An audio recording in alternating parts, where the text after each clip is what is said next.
I think we can get started. Well, good morning, everyone, and thank you so much for taking at least the 15 minutes of this morning to join me today. I'm very happy to see everyone, and we seem to have a full house today. So thank you so much again.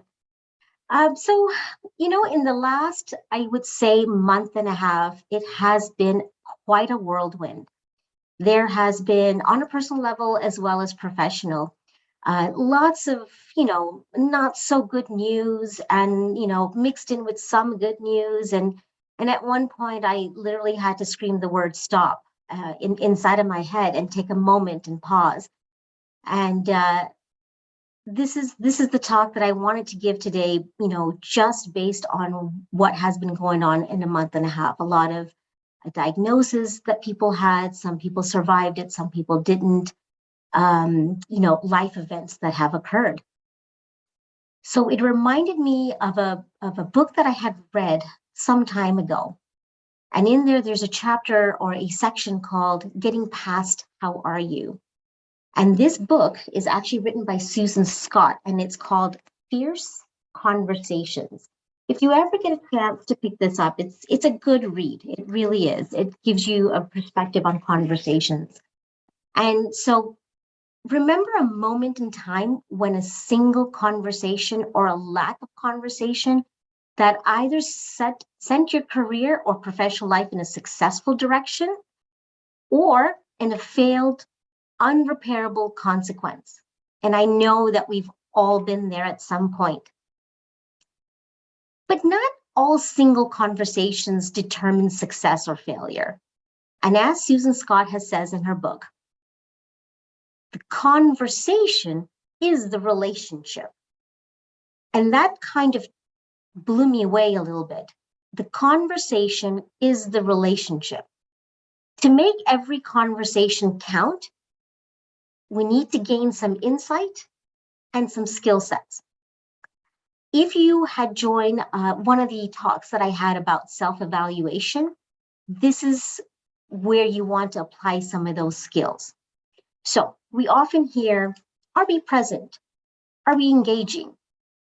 So when our usual conversations become hollow and empty, we often think that this is the other person's problem.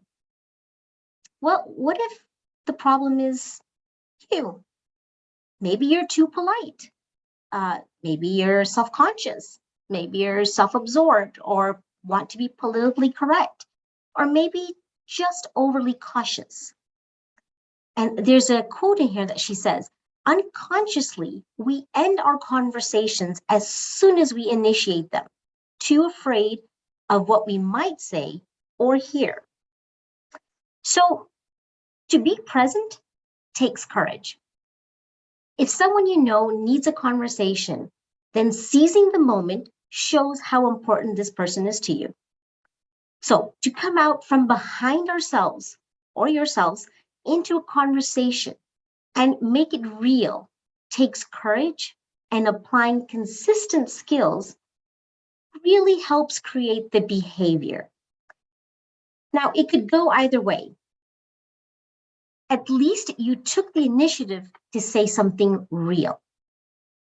To say something real is not just courage, but it also takes introspection. We're in a world of fast information, over information. We are becoming a little bit more reactionary rather than sitting down and absorbing, reflecting, and then responding. So I actually have a sticky note on my monitor, and it's written in big words, pause, because sometimes I forget to pause and just reflect. And it takes me back to, back in the day, and I'm dating myself, where we used to get the Sunday paper, and I would sit down and I would comb through the newspaper, especially the comic section. But I would take the time and absorb the material and had time to reflect. But today we're consuming at such a rapid pace.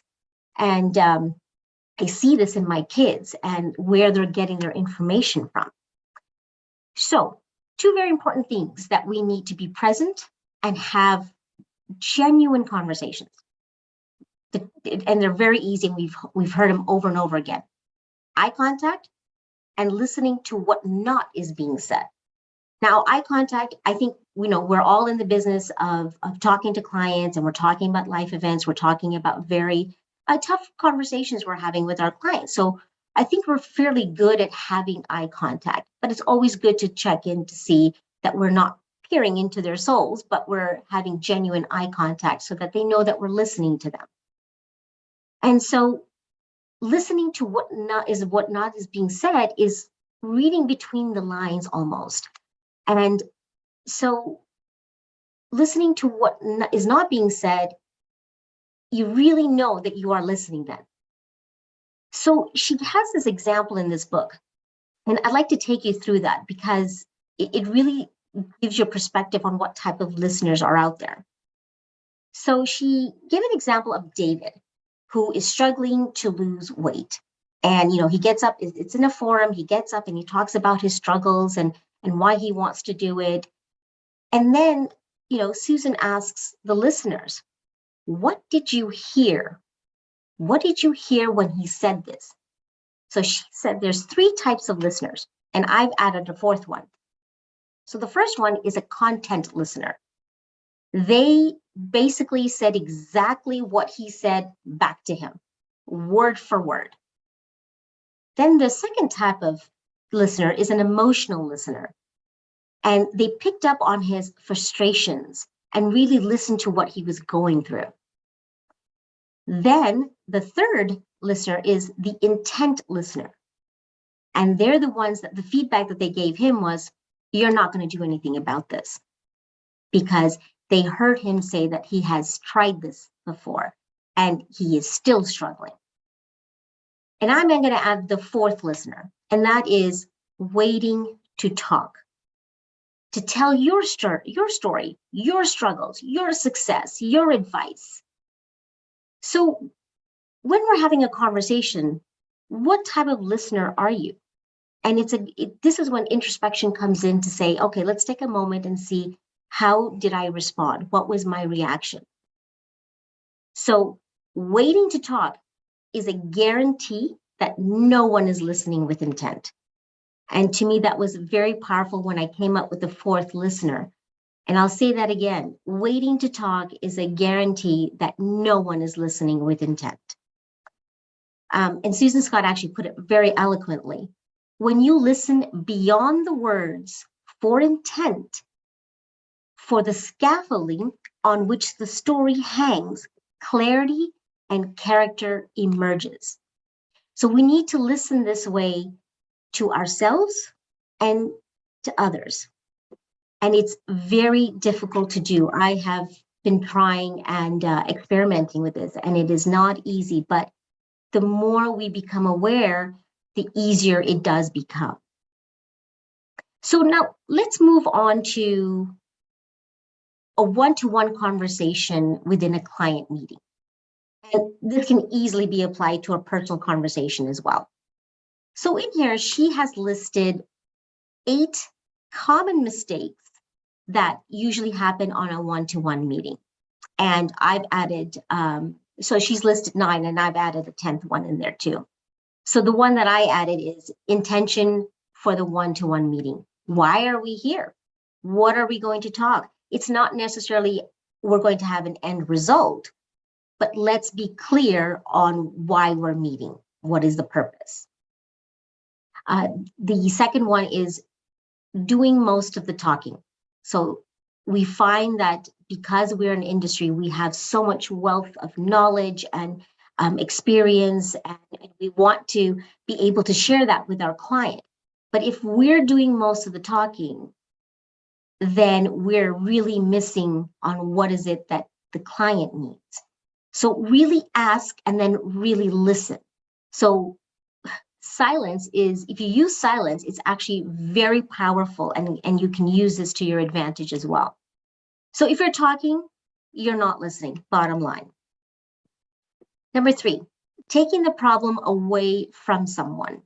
And this kind of goes hand in hand to say, I've been there, I know what it feels like, and this is what I've done, right? And I think human nature is just you want to go in and just help. That's all we want to do. We want to go in and help, help, help. But we're essentially taking that problem away from them. Number 4, not inquiring about emotions. So don't ask how does that make you feel, but rather ask, what are you feeling?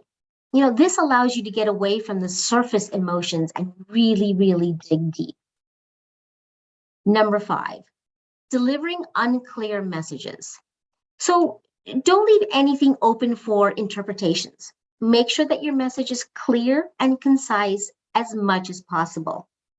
And don't assume that things are common sense, because if they're common sense for you, it may not be common sense for other people. Number 6, canceling the meeting. Now, if these meetings are really, really important, do your ultimate best not to cancel them unless you're lying in the hospital. Or it's like I tell my kids when they call me, and if I'm in the middle of a meeting, is someone dead? Is someone bleeding? Are you in the hospital? So those are the kind of the questions I go through. Number 7, allowing interruptions. My apologies. So in today's technology, we have notifications, bells, dings, things like that. And I think most of us in our industry, we're very good at not, taking the phone and having those types of distractions. Number 8, running out of time. If another conversation needs to be had, then set a time right at that moment for another meeting. We must remember that there is also an internal conversation happening inside both individuals, yourself as well as the client. So sometimes we need to set another meeting for clarity and next steps. So if you're running out of time, you also have to be respectful of their time as well. Number 9, moving too quickly from question to question. And I am so guilty of that. I tend to rush. And this is the reason why I have this big sticky note on there to say pause. You need to just pause, sit, and reflect. So moving from question to question, sometimes we tend to lose sometimes the meat of the conversation. Number 10, assuming your one-to-one are effective. So sometimes we think, oh, wow, that meeting was great. It was really effective. We really got through.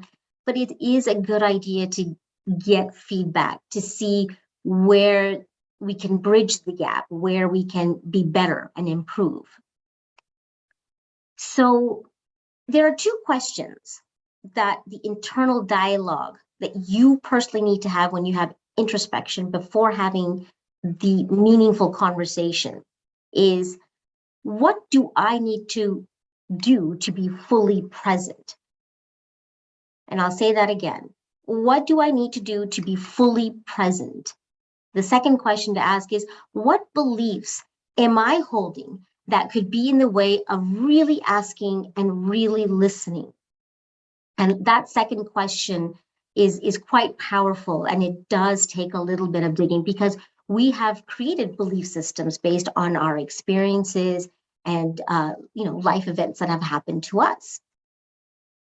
So the ideal, so let me go back, and I'm just going to repeat those 2 questions, is what do I need to do to be fully present, and what beliefs am I holding that could be in the way of really asking and really listening?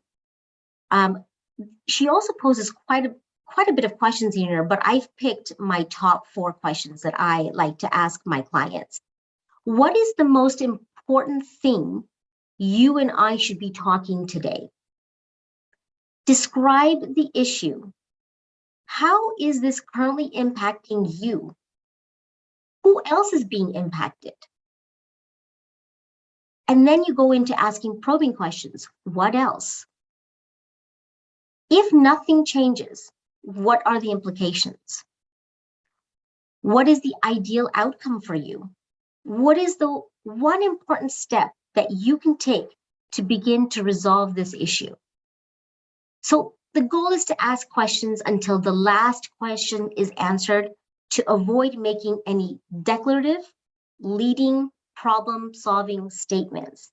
And I find that when we stick to these types of questions, when I've done this with one-to-one clients, I gain so much insight about the client, and I am being more effective for them as well as for myself.